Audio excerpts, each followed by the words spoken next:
Voici le centre bouddhique international Nelligala à Kandy, dans la province centrale du Sri Lanka.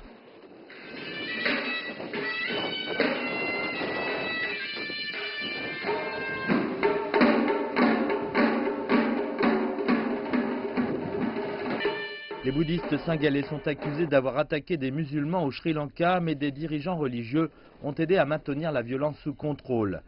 Damaratana Thera, le fondateur du centre bouddhique international de Nelligala, avec ses élèves moines, a décidé de patrouiller dans le village pour protéger les musulmans, même s'il a été informé du fait que les zones proches du temple bouddhique seraient attaquées. Nous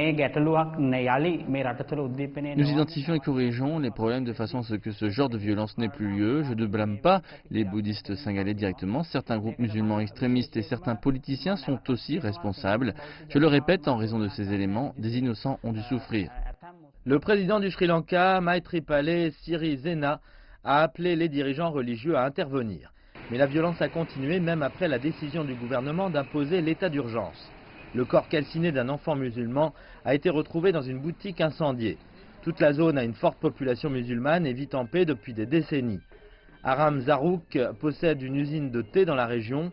La plupart des gens qui travaillent dans son usine sont des bouddhistes. Il se dit surpris que les attaques aient eu lieu dans la région où les bouddhistes et les musulmans vivent en paix depuis si longtemps.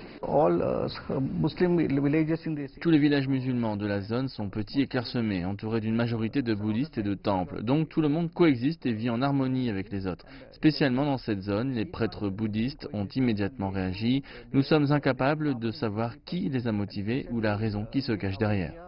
Les moines bouddhistes et les activistes se sont rassemblés dans la capitale du Sri Lanka, Colombo, pour manifester contre les émeutes anti-musulmanes. Malgré cette démonstration de solidarité, les blessures prendront du temps à guérir et la situation demeure incertaine.